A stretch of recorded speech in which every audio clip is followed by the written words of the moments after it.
It's time to play crazy versus sane. We show a crazy clip, we show a sane clip. We show a crazy and a sane clip. Welcome to the Doug TeNapel channel, where my audience are almost entirely sane, and we tolerate the crazies in the chat below. Welcome. Hope you guys will give us a subscribe. Let us know in the comments below what you think of the American economy. We're going to get some really interesting swings and predictions depending on which side you're on. Let's watch Scott Bessent first, supporting Trump, doing his media tour pro-tariff. A lot of our trading partners, including some of our allies, have not been good partners.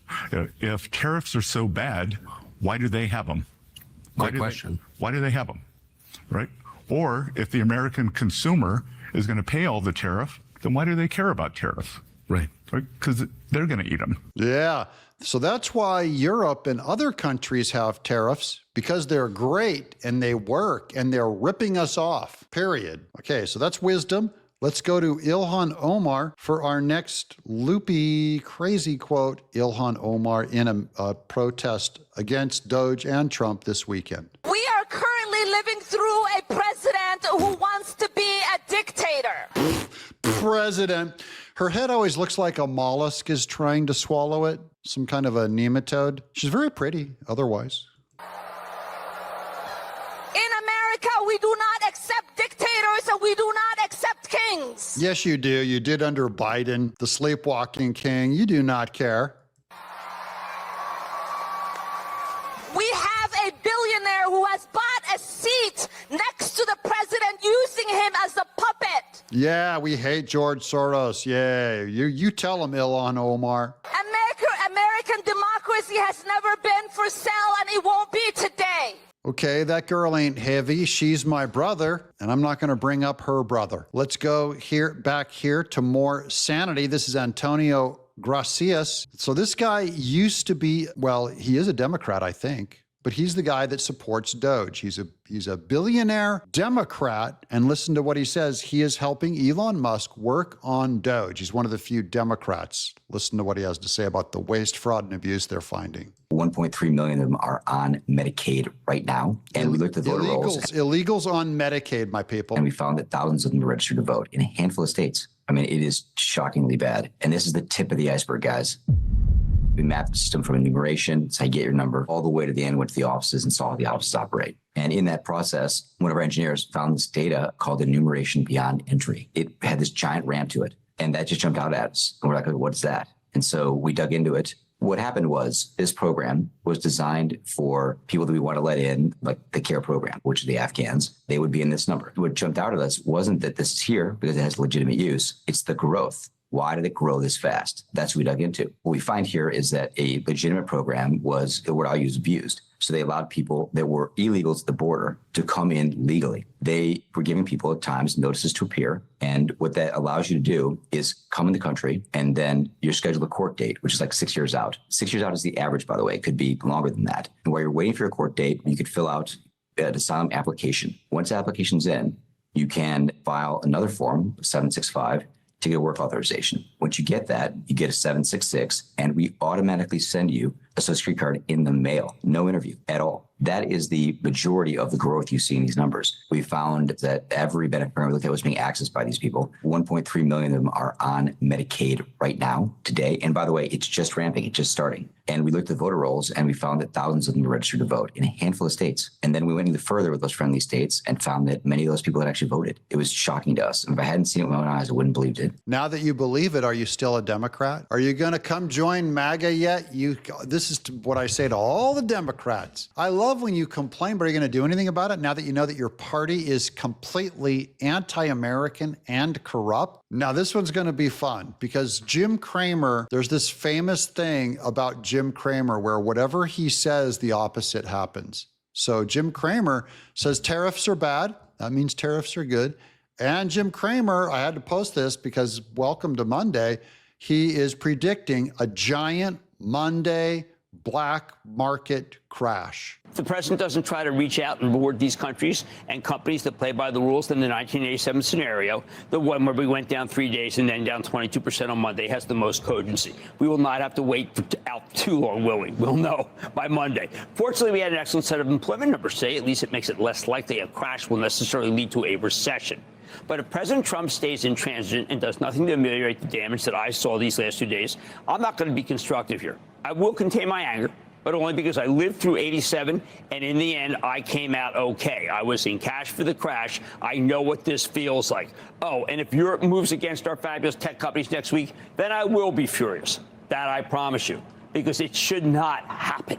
Oh, yeah. Well, here's what I think about the markets and Jim Cramer. They're terrible things to respond to and start writing policy. The markets and all those tech billionaires and Wall Street, frankly, they've been screwing the middle class for 20 years. So I've got no sympathy for the stock market. I own stocks, fine. But the idea that, you got to remember the tariffs will only work if Trump doubles down on them and goes with a steely-eyed face, we're doing tariffs, and I don't care if the market goes to zero. That's the position you have to be for tariffs to work. And so you have this giant left wing and even Rand Paul, kind of these rhinos going like, they're almost like the Cindy Sheehan, where criticizing the war is bad for the war. So criticizing Trump is bad for his tariffs. So they come out and what they're really saying is, I hope this fails. I hope this fails. Because Trump has to stick to it and he just has to outweather these other countries and stand firm. And we have to support him. That's why I'm publicly doing these videos and helping support him. That's all. It's my little way of helping support the vote and the mandate that we originally did. Now, let's get back. We've had crazy with Cramer. Now let's get back to sane with Scott Bessent on Tucker Carlson. That's the message right there. I was really struck by two different statistics last year. Summer of 2024, Americans took more European vacations than they had in history. Summer of 2024, more Americans were using food banks than they ever have in history. I went into 2 food banks near my hometown to ask, what's the story? And they said, for a lot of people, it's a loss of dignity to walk in a food bank. Of course. It wasn't their traditional clientele. It wasn't people who'd lost their homes. It wasn't people out on the street. These were working families who could no longer, $100 at the grocery store, that basket of groceries every week, they were missing 5, 6, 7 things, and they were coming to the food bank to top up. So that's not a great America. Yeah, that's for everyone that says that America was working under Biden. Things were great under Biden. No, people were, they were still taking European vacations and they still needed food banks. Bottom line is America is a filthy rich country. And even if I'm living in poverty and living in a car, I'd rather live in a car in this country because it's the greatest country on God's green earth. In fact, I'd be kind of happy if I lived in a car in America. I'd be fine. Just don't take my rights away. Don't take my country away. Don't take my free speech away. Live without a shelter. I do not have a constitutional right to a shelter, by the way. Okay, we are. We're going to end on crazy. I'm sorry to do this to you. It's Jamie Raskin at the big protest. But Judge Boasberg told him that if you got the means to unlawfully deport someone, you find the means to bring them back. That's just Raskin wanting to bring back gangs and thugs from Venezuela. That's what you voted for him for, Democrats. Nev, you know the rule. You guys can, I'm not going to say it out loud. You tell me in the chat below, what is the rule when it comes to voting for Democrats? Chat, tell them.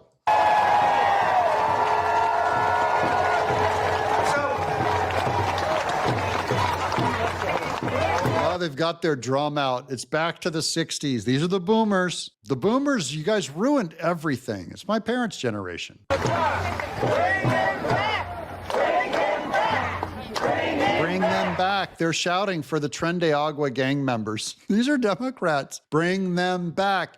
We sacrifice our children. We sacrifice our youth. Take our daughters. This is like no different than when the pagans threw their virgin daughters into a volcano. That's all the Democrats right now chanting. Bring them back. Bring him back! Bring him back! Bring him back! So now they're calling Judge Boasberg a radical left rogue judge. Yes, Judge Boasberg, who is a radical left woke judge. If he's not one, there's no such thing as one. The problem is he was a Yeah, President Bush did appoint him. Ronald Reagan appointed Sandra Day O'Connor, who'd be like a dingbat Sotomayor if she was around today. So just because people make mistakes. Bush appointed Boasberg, big mistake. Bush also appointed Alito, and Jamie Raskin wants him impeached, wants him taken off the Supreme Court. So you don't even mean it when you say who appointed what. And the main thing is, I think the economy is going to be fine even if we go through a stock market crash. Will it be as big as the crash in the fall of '87?